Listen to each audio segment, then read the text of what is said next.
Ha ha. You better choose yourself and let's get it. Welcome to another episode on the Choose Yourself channel. Now, today's guest does not need a highlight reel. His body already tells the story, from building muscle and building others as a fitness trainer to working his mental muscle just to stay alive. I first saw him eating and drinking online, but the food was coming out of a bag below his collarbone. And I thought to myself, what would I do if I was in this position? How am I able to stay positive in times of uncertainty and discomfort? So when I continued to look at his page and I saw his positivity and his message and his journey and what he looked like before, jacked, fitness trainer, normal dude, like me and like you. But now, through his story, he's had to shift his mindset, find a faith bigger than him, and find a way to take it one day at a time. Now, some people start with less oxygen and less mobility and less money and less guidance and less margin and less room for error, and yet they still show up. So why can't you? Now, comparison can be the thief of joy or the booster of gratitude, depending what you're comparing to. He's a personal trainer, fitness coach, and an entrepreneur. But more than that, he's a survivor rebuilding his health, his life, and his belief one rep at a time. Now, this episode isn't about motivation. It's about the foundation. Because when the body is compromised, the mind must be fortified. And when comfort is unavailable, discipline becomes the oxygen. And when control is gone, belief in something greater than you becomes the anchor. And the ones who make it through, they rely on systems within the foundation. They rely on mindset from the mind growth. And they rely on faith bigger than the fear. And today's episode is proof that you don't need perfect conditions to progress. You need commitment and some gratitude in your attitude. Welcome to the show, Cordero. Stewart, man, how you feeling? Hey, how you doing, my brother? Hey, man, I'm blessed every day. 1% better each day. That's what I'm talking about. I say better every day when people ask me how I'm doing, but man, I seen your page and I see the message you put out there and the persistency and consistency. Why don't you just let us know where you were at leading up to this incident that you're dealing with now, and then what are you going through right now? What's the process to recover? Okay, so before everything happened, I was a personal trainer. Me and my brother got a personal training studio in Cincinnati, Ohio. My business name is CLS Fitness. I was a coach at Aiken High School. Y'all see the hoodie. Also, I'm a father. I'm a father of 5, but also I'm a single father. One of my son's mother passed away 7 years ago from sickle cell mania, so I'm a single father to my son, but I'm a father of 5. All this started in 2023. 2023, it kind of felt weird. The day felt weird. So I was going about my day and like my head was hurting. I'm like, man, just let me make it through the day. Take a time now. You know how we do, take a time now. And I go to sleep and next day, hopefully I feel better. So I had trained my person I had 3 clients to train. I had a 5 o'clock, 6 o'clock, and a 7 o'clock. My 5 o'clock, I trained my person at 5 o'clock. My 6 o'clock came, I trained my person at 6 o'clock. Then I had 2 clients at 7. So I'm at 7, I'm like, my head hurting. No lie, brother. So you know how, if you ever watch X-Men and like his head started and you like, I'm like that. So I sit down next to my brother talking to me, I'm like, brother, what you about to do? He like, yeah, I'm about to go home. Next thing you know, I heard a pop in my chest and my throat. I went down. From that point, I went to the hospital. I had to have an emergency. I was bleeding from the inside. My aorta had ruptured, so I was bleeding internally. But I was never out of it. But I had to have emergency surgery to put a stent in to stop the bleeding. Otherwise, I was going to die from internal bleeding. So they did. When I got to the hospital, they told my mom and told my family. They said, we don't know if you're going to make it. You might want to prepare for a funeral. My lovely mother, she was like, is there a chance? And was like, yeah, there's a chance. She like, well, if there's a chance, let's do it. By the grace of God, I made it through that surgery. But from that point on, I went into, I don't know if it's septic or, but I got sick and I went into a coma. I was in a coma for like 2 or 3 days. But I had a tube in my mouth. And me not never going through this type of situation, I bit down the tube the first time, the breathing tube. They had to take, I did it again. They told my brother, if you bite down this tube again, there's no way he gonna survive. From that point on, they had did like a trach collar, like where they put a hole in your neck in and do the trach. So I had a trach collar. From that trach collar, I was in the hospital for, I want to say about 20 days. But I had to do rehab because my body was laid down so long. So the first time they tried to tell me, like, come on, get up, stand up. I'm trying to get up. None of these muscles is not working. Damn. None of these And muscles they ain't used to working. work your whole life. You was a professional muscle builder, man. Yeah, That's I'm like, I'm trying to get up. I'm like, they're like, look, we gonna send you to a rehab facility. You don't go to rehab. But I had a trach collar on my neck. So I had a trach collar, so it was like a windpipe. And, I mean, but also my aorta rupture, it took a hit on my kidneys. Well, a lot of people don't know that I don't really discuss in my story, but if you look deep in it, you can see it. I had went through dialysis too. I was on dialysis for about 35 days. So I had dialysis. I was on dialysis for 35 days. So I went to the rehab facility, was on dialysis. From that point on, I went to rehab. This is the first time. So I went to the rehab, got back walking, covered, went home. But I always needed the second surgery to completely fix the aorta. So man, it was so crazy. I went to get back, I started back working. I even made it back to my job because I was security at the high school. Also, I was a strength and conditioning coach for the high school basketball team. So I went back to work. We in the season. We had a great season. But I want to say February 2024, I was feeling tired and weak. So I went into the doctor, like, man, we got to have a second surgery. So I had the second surgery in February 2024. So 2024, um, I had the surgery. The surgery was a success, supposedly. This out in Cincinnati. So they did the surgery. I was at home. Man, it was one of the largest. The aorta surgery is one. If anybody have aorta surgery, it's one of the largest cuts in your body that you can have. The cut goes from right here all the way to the middle of my belly. I had that surgery. I'm at home. I'm rested. I feel like I'm happy. I'm home. Good. I'm home, but I'm not feeling like strong. I'm not feeling strong. So like the one pass and everything. So I'm sitting there at the time. I'm staying with my brother, and I'm sitting there. I'm can't really get up. I'm getting dizzy and stuff. Not anything too much. I'm like, man, it's just the complications. Just a little bit from the surgery. So I had a CT scan, an X-ray. I remember this day like yesterday. It was April 10th of 2024. Now, mind you, my daughter, she graduated this year. So they do the CT scan. They're like, hey, man, you got to get to the hospital now. You ain't throwing no blood or nothing. This is what the doctor said in Cincinnati. I'm like, nah, I'm fine. I'm cool. So I get there. Man, it's like a team full of like 8, 9 doctors. damn. They thinking I'm like, but I'm like, I'm fine. I feel weak, but I'm all right. So it's a team of like 8 or 9 doctors. Like, man, get in the bed, man, put the IVs in me and all that stuff. So then they like, they get there, they like, yeah, man, so we seen the CT scan and we want to let you know that you got a hole in your esophagus, which is going into your aorta, which is affecting it. So we got to do another surgery. But this third surgery, so this surgery, 3 and 4, but we got to do another surgery. We got to do an open heart surgery, which is one down the middle to fix my, it's a descending aorta, it's the aorta on the side, and it's the aorta near your heart. It's two different parts, but it was one they go from the heart, they go to the side. I mean, go in, I don't know, but it's on the side. I mean, No. it was open heart surgery. It was open heart surgery. So, but also they had to do something with my esophagus because it had a hole in it. It had a small hole in it. It was a small hole, like my esophagus, where the food go down. But when, like I send it to you. If you send me your number, I'll send it to you do after this too. It's like your esophagus, but like it was like a hole, like a black spot.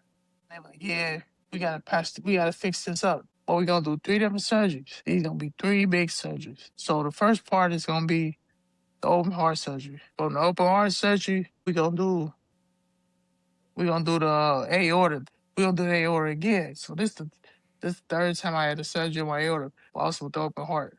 And from that point on, we gonna do we gonna patch the esophagus. But the first time they did the esophagus, they used a piece of my muscle on my back, put it in my esophagus. So they did this. They did them 3 surgeries. I was in there for, I want to say I was in there for 35, 36 days. So, at this point, man, I'm like, man, these hospital stays starting to become, I mean, I ain't never been in prison or nothing, but, when you confined like that, The food the same you get a shit. little, hey, you know what I'm not able to eat and under Right. somebody else's, but I'm in there. I'm in there for 35 days. So I'm like, man. But my mindset always told me, daughter, I ain't get out of here for my daughter graduated. I do another little round of rehab. So I'm like, man, God, you just get up and walk around. It's gonna help you get better. I get up, walk around, boom, boom, bam, and I see the pictures of me on my daughter graduation. So I make it to my daughter graduation. But I couldn't eat at the time. So I couldn't eat at the time. So I had to tube my nose through the feeding tube that go in my stomach. This the first time with the esophagus. So they did that. So I would make it to my daughter's graduation, man. I mean, it was the most beautiful time ever. Damn. Made it. Making this shit this is my oldest daughter. Making it to her graduation and seeing her graduate, it was something special. So I how wouldn't take that back from the world. Yeah, man. No, I admire your ability to persevere and make it through all that, and you had a goal in your mind. When was the time where you were like, where the self-doubt crept in? Was there ever a time when you were like, damn, I don't know if I'm gonna make it. I don't know if I'm gonna be able to be there for my kids? Oh, we gonna be here for a while, brother. So this the second time. So I make it there, right? I'm gonna tell you, I'm gonna give it with the self doubt, a little bit of self doubt. So the second time I get home in May, June, July, boom, boom, bam. So look, the day Labor Day weekend, 2024. Man, man, we do like a fire workout. I'm talking about like one of the greatest workouts a basketball team can ever have. Shout out to the basketball team because we had state runner up in Ohio, Division 3. It was a fire workout, and it was something on my mind like, man, this team gonna be special. So we do that. So the night that I get back to the house, it's a pain in my side. I'm like, man, it's a Damn. pain. My oldest daughter with me. I'm like, it's a pain, it's a pain. So I take 2 Tylenol. Next thing you know, I get the bubble in my stomach. Man, I got to throw up. No lie, brother. Like I said, I'm gonna see you all these pictures. Some of them might, but look at it. Man, no lie, I throw up blood. It's puddle of blood. Here we go again. Damn. Here we go again. Big puddle of blood. My daughter see it. Freak her out. My son see it. He like, so I go to UC Hospital again. That's in Cincinnati. But this time, you know what they talking about, brother? Hey man, we might have to put you on hospice. But we can see you somewhere else for a second opinion. So I had 2 options. Mind you, I'm in Ohio. They say either go to Houston, Texas, which is probably 1,000 something miles away from Ohio, or go to Cleveland, Ohio. I said, send me to Cleveland for the second opinion. Cincinnati won't work on me no more. So I went to Cleveland. So I got there like September the 10th of 2024. From September 10th of 2024 to November the 22nd, 2024. Like, so when I get to Cleveland now, man, doubt somebody out. My kids come to see me in Cincinnati. We all breaking down and crying, but I'm got doubt like, man, it's like these surgeries getting tired. And it was a little doubt, but my mama said the first time there's a chance, I always thought, as long as there's a chance, I could make it through. But it was a moment of frustration more so than doubt. Because I'm the type of person that never think of the worst outcome. I always think of like, if I make it through, Well, you a what's the coach. process to get You better? got an athlete mindset. You can't never be like, oh, we about to lose. You got to go to the end regardless. Bingo. There you go, brother. So we there. I'm in Cleveland, but they not working on me. So I'm in there days and days. They running tests and stuff.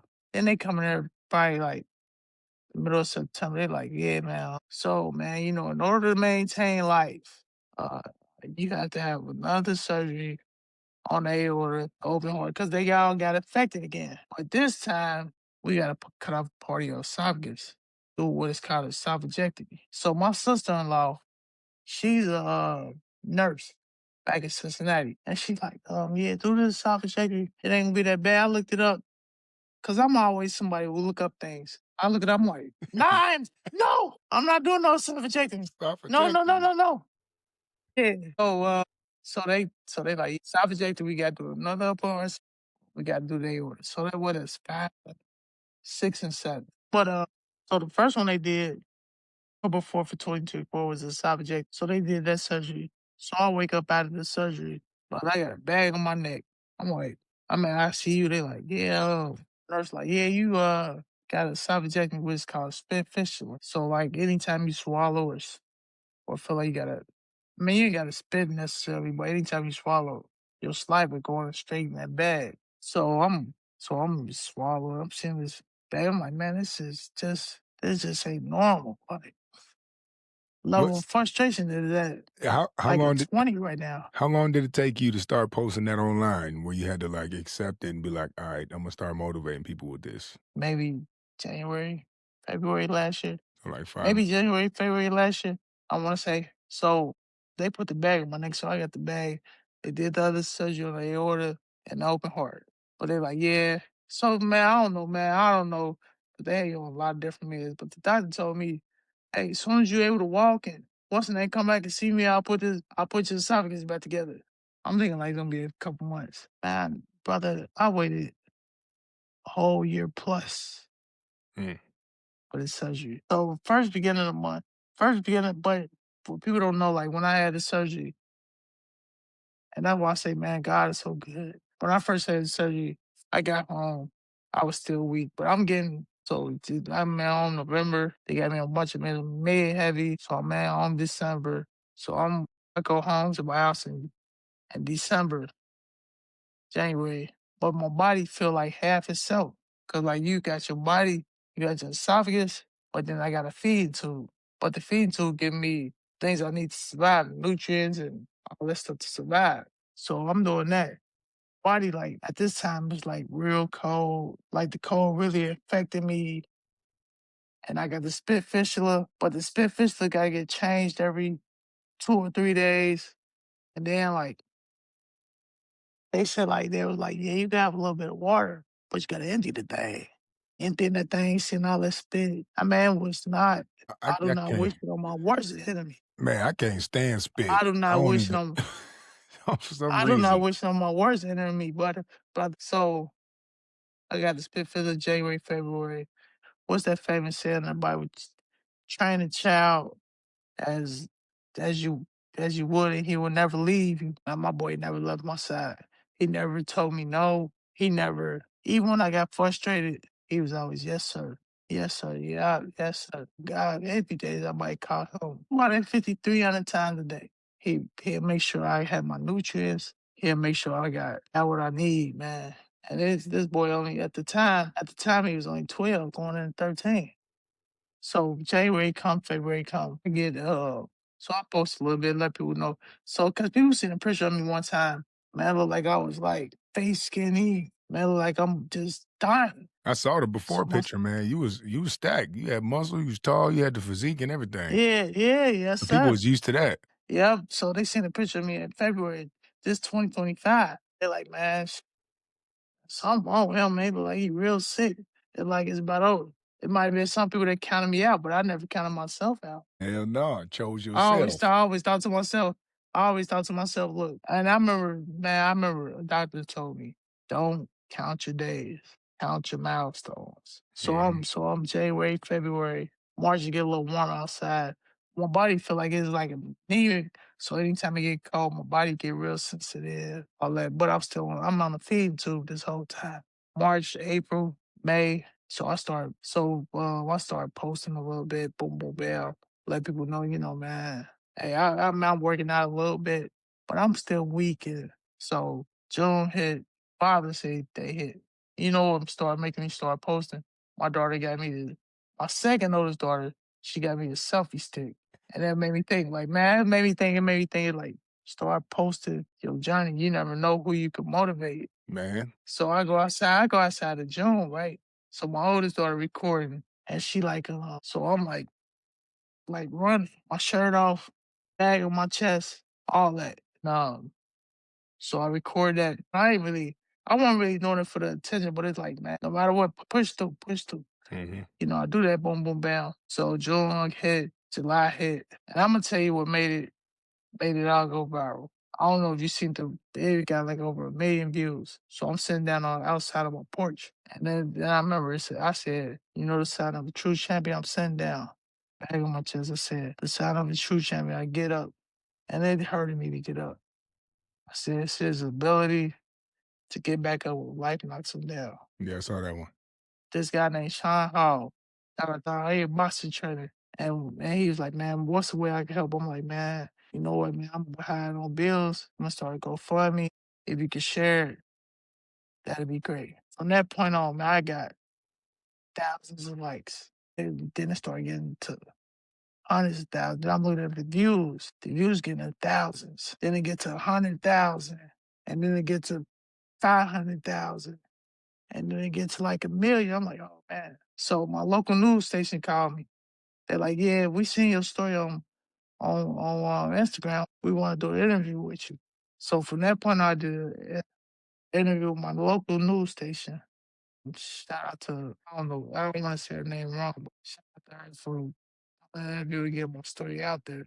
I was talking about my story. I told her, look, at first I was embarrassed, but then I thought about it, and I'm thinking like, man, this is testimony. Mhm. Why not share? Why not let somebody know no matter what you're going through, continue to battle, continue to fight? So I did that. The doctor called me September. They like, yeah, your surgery to fix your aorta is October 11th. No, October 30th. But man, no lie, man. I ain't gonna lie to you, man. I probably wasn't doing what I needed to do, so my surgery got delayed.